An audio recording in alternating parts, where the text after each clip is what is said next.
আনাস বিন মালিক রাদিয়াল্লাহু তাআলা আনহু থেকে বর্ণিত, তিনি বলেন, আমার আপনার নবী একদিন সাহাবায়ে কেরামদেরকে প্রশ্ন করলেন, হে আমার সাহাবীরা, হাল তাদরুনা মান নাজওয়াদু জুদা, হে আমার সাহাবীরা, তোমরা কি বলতে পারো মানুষের মধ্যে সবচেয়ে বড় দানবীর কে? মানুষের মধ্যে সবচেয়ে বড় দানশীল কে? সাহাবীরা বললেন, আল্লাহ এবং তার রাসূলই ভালো জানে যে মানুষের মধ্যে সবচেয়ে বড় দানবীর কে। আমার আপনার নবী তখন বললেন, ক্বালা আল্লাহু আজওয়াদু জুদা, আল্লাহ তাআলা হলেন সবচেয়ে বড় দানবীর। চিল্লায়া বলি সুবহানাল্লাহ। সাহাবায়ে কেরাম জবাব দিলেন, আল্লাহ এবং তার রাসূলই ভালো জানে সবচেয়ে বড় দানবীর কে। আমার আপনার নবী জবাব দিলেন, সবচেয়ে বড় দানবীর হলেন আল্লাহ। রাসূল দ্বিতীয় নম্বরে বললেন, সুম্মা আনা আজওয়াদু বানি আদম, রাসূল দ্বিতীয় নম্বরে বলেন, আদম সন্তানের মধ্যে আমি মুহাম্মদ হইলাম সবচেয়ে বড় দানবীর। চিল্লায়া বলি সুবহানাল্লাহ। হে আমার ভাইয়েরা, বন্ধুরা আমার, এখন আপনাদের মনে প্রশ্ন জাগতে পারে, আমার আপনার নবী সবচেয়ে বড় দানবীর কিভাবে? আমরা সকলেই জানি রাসূলের পরিবারের মধ্যে সকালবেলা খানা খেতে পারলে বিকালবেলা খেতে পারে না, বিকালবেলা খানার ব্যবস্থা হলে সন্ধ্যাবেলা খানার ব্যবস্থা হয় নাই, ঠিক না বেঠি? অথচ আজ মুসলমানের ঘরে খাবারের অভাব নাই, মুসলমানের পোশাকের অভাব নাই, তারপর মুসলমান আল্লাহকে মানতে চায় না, আল্লাহর ইবাদত করতে চায় না। এই কথা ঠিক না বেঠিক ভাইয়ারা আমার? তো রাসূল বললেন, সবচেয়ে বড় দানবীর কে? তোমরা কি বলতে পারো? সাহাবীরা বললেন, আল্লাহ এবং তার রাসূলই ভালো জানে। আমার আপনার নবী বললেন, এক নম্বরে সবচেয়ে বড় দানবীর হলো আল্লাহ, দ্বিতীয় নম্বরে বনি আদমের মধ্যে আমি মুহাম্মদ হইলাম সবচেয়ে বড় দানবীর। কিভাবে আমার আপনার নবী সবচেয়ে বড় দানবীর? ভাইয়ারা আমার, ছোট্ট একটা দৃষ্টান্ত আমি আপনাদের সামনে হাদিস থেকে দিচ্ছি। আমার কাছে 5 লক্ষ টাকা আছে, আর তিনার কাছে টাকা আছে মাত্র 1 লক্ষ টাকা। আমি 5 লক্ষ টাকার থেকে 4 লক্ষ টাকা আল্লাহর পথে দান করে দিলাম, আর তার কাছে যে 1 লক্ষ টাকা আছে সে পুরাটাই আল্লাহর পথে দান করে দিয়েছে। এবার আমি আপনাদের কাছে জানতে চাই, সবচেয়ে বড় দানবীর আমি নাকি সে? কথা বুঝেন না মনে হয়? বলেন, কে সবচেয়ে বড় দানবীর? কেন ওনার কাছে যা আছে সবটাই কার পথে দিয়ে দিচ্ছে? একটু আওয়াজ দিয়ে বলেন, আল্লাহর পথে। হে আমার ভাইয়ারা, বন্ধুরা আমার, আমার আপনার নবী সবচেয়ে বড় দানবীর এই হিসাবে নবীর দরবারে যখনই যা আসতো তিনি জমা করে রাখতেন না, আল্লাহর পথে দান করে দিতেন। বুখারী শরীফের মধ্যে হাদিস আসছে, আম্মা জানা আয়েশা সিদ্দিকা রাদিয়াল্লাহু তাআলা আনহা বলেন, রাসূল আমার কাছে 6 থেকে 7টা দিনার জমা দিলেন, আমাকে বললেন এগুলা যাতে আমি আল্লাহর পথে ব্যয় করে দেই, দান করে দেই। সাহাবায়ে কেরাম বলেন, আসরের নামাজের সময় হয়ে গেল, মুয়াজ্জিন আজান দিলেন, একামত হয়ে গেল, আল্লাহর নবী মিম্বরের মধ্যে দাঁড়িয়ে গেলেন, মেহরাবে দাঁড়িয়ে গেলেন, নামাজের ইমামতি শুরু করবে। এমন সময় আল্লাহর নবী নামাজের ইমামতি না করে সাহাবায়ে কেরামদের কাতার ফাঁক করে তিনি তিনার হুজরার মধ্যে চলে গেলেন। সাহাবায়ে কেরাম আশ্চর্য হয়ে গেলেন, ব্যাপার কি? নবী তো কোনোদিন এমন করে না, আজকে আজান হলো, একামত হলো, নবীজি নামাজের তাকবীর বলে হাত না বেঁধে নামাজ শুরু না করে নবীজি তিনার হুজরায় চলে গেলেন। ব্যাপার কি? কারণটা কি? রাসূল আবার কিছুক্ষণ পরে আসলেন, এসে নামাজ শুরু করলেন। নামাজের সালাম ফিরানোর পরে সাহাবীরা প্রশ্ন করে, রাসূল আপনার কাছে জানতে চাই, আপনি আজকে যেই ঘটনা ঘটাইলেন ইতিপূর্বে আপনি কখনো এমন ঘটনা ঘটান নাই? আল্লাহর হাবিব জবাব দিলেন, কে আমার সাহাবীরা, আমি যখনই নামাজে দাঁড়াবো, রব্বে কারীমের সামনে দাঁড়াবো, পৃথিবীর সবচেয়ে শ্রেষ্ঠ মালিক যিনি, সে আল্লাহর কাছে আমি যখন দাঁড়াবো, আমার মহান মালিকের কাছে আমি যখন দাঁড়াবো, তখন আমার মনে পড়ে গেল আমার ঘরের ভিতরে 6 থেকে 7টা দিনার আছে। কোনো নবীর জন্য এটা প্রযোজ্য নয়, তার ঘরের মধ্যে সম্পদ জমা থাকবে আর সে আল্লাহর দরবারে হাজিরা দিবে। চিল্লায়া বলি সুবহানাল্লাহ।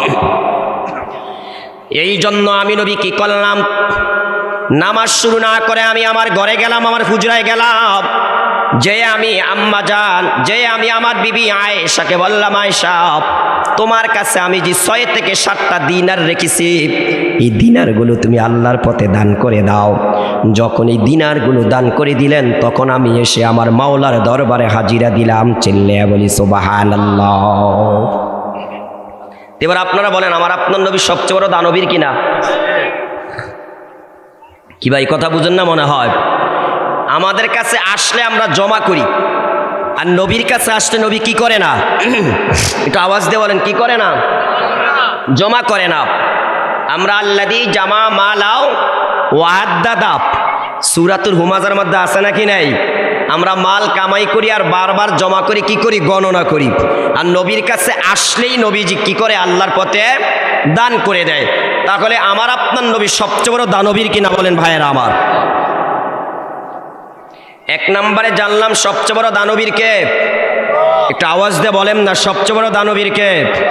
দ্বিতীয় নম্বরে বনি আদমের মধ্যে, আদম সন্তানের মধ্যে সবচেয়ে বড় দানবীর মুহাম্মদ সাল্লাল্লাহু। হ্যাঁ আমার ভাইয়েরা, বন্ধুরা আমার, এই ব্যাপারে আমি অনেকগুলা দৃষ্টান্ত আপনাদের সামনে দিতে পারবো, কিন্তু আমার আলোচনার বিষয় কিন্তু সেটা নয়। আমার আপনার নবী 3 নম্বরে বলেন, ওয়া আজওয়াদুহুম মিন বাদি রাজুলুন আলিমা ইলমান ফানাশারাহু। নবীজি বলেন 3 নম্বরে সবচেয়ে বড় দানবীর হলো তারা যারা এলেম শিক্ষা করেছে, এলেম শিক্ষা করার পরে এলেম কি করেছে? প্রসার করেছে। নিজে এলেম শিক্ষা করেছে, এলেম শিক্ষা করার পরে মানুষকে এলেম শিক্ষা দিয়েছে। আল্লাহর হাবিব বলেন এই মানুষগুলা হলো 3 নম্বরে সবচেয়ে বড় দানবীর। চিল্লায়া বলি সুবহানাল্লাহ। একটু আওয়াজ দিয়ে কথা বলেন, বিদ্যা কি চুরি করা যায়? তাহলে বলেন সবচেয়ে শ্রেষ্ঠ সম্পদ হলো বিদ্যা। বলেন সবচেয়ে শ্রেষ্ঠ সম্পদ কি? বিদ্যা। সন্তানকে সম্পদ দিয়ে গেলেন, এই সম্পদ পানিতে ডুবে যেতে পারে, এই সম্পদ চুরি হয়ে যেতে পারে, এই সম্পদ ডাকাতি হয়ে যেতে পারে, এই সম্পদ আগুন লেগে পুড়ে যেতে পারে। কিন্তু যদি সন্তানকে ইলম শিক্ষা দিয়ে যান, সুশিক্ষায় শিক্ষিত বানিয়ে যান, সন্তানকে যদি আপনি কি করেন? জাগতিক শিক্ষায় শিক্ষিত করে যান, এই সম্পদ কোনোদিন চুরি হবে না, এই সম্পদ কোনোদিন ডাকাতি হবে না, এই সম্পদ কোনোদিন নষ্ট হবে না, এই সম্পদ কেউ তার সিনার থেকে চুরি করে নিতে পারবে না। ঠিক না বেঠিক কথা বলেন? পারবে? একটু আওয়াজ দিয়ে বলেন, পারবে? হ্যাঁ, একটু বুঝেন। আপনি আপনার সন্তানকে কোটি টাকার সম্পদ দিয়ে গেলেন, এই সম্পদ যখন খাবে, পান করবে, ব্যয় করবে, দান করবে, কমবে কি কমবে না? কি ভাই, কথা বলেন না? আর বিদ্যা নামক সম্পদ যত দিবে তত বাড়বে না কমবে? একটু কথা বুঝেন ভালোভাবে। এই সম্পদ বাড়বে না কমবে?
তৃতীয় নম্বরে যারা আলিম, যারা কোরআনের আলেম, যারা কোরআনের জ্ঞান অর্জন করেছে, হাদিসের জ্ঞান অর্জন করেছে, আমার আপনার নবী বলেন তারা অভিশপ্ত নয়। রাসূল বলেন তারা ব্যতীত সব কিছু অভিশপ্ত। এই দুনিয়াতে যা কিছু আছে সব কিছু অভিশপ্ত। রাসূল 3 নম্বরে বলেন আও মুতাআল্লিমান, যারা আলেমের ছাত্র হয়, এলেম শিক্ষা করতেছে যারা, এরা অভিশপ্ত নয়। তাহলে হাদিস থেকে আমরা 3টা জিনিস জানতে পারলাম। হ্যাঁ আমার ভাইয়ারা, বন্ধুরা আমার, তাম দুনিয়াটা অভিশপ্ত। এই দুনিয়াতে যত কিছু আছে, যত সম্পদ আছে, রাসূল বলেন সব কিছু অভিশপ্ত। কিন্তু যারা আল্লাহর জিকির করে, মাওলা পাকের জিকির করে, এরা অভিশপ্ত নয়। দ্বিতীয় নম্বরে আলেম সমাজ যারা, তারা অভিশপ্ত নয়। তৃতীয় নম্বরে আলেম শিখতেছে যারা, তারাও অভিশপ্ত নয়। চিল্লায়া বলি সুবহানাল্লাহ। আলেমের মর্যাদা কি বুঝে আসতেছে ভাইয়ারা আমার? হ্যাঁ,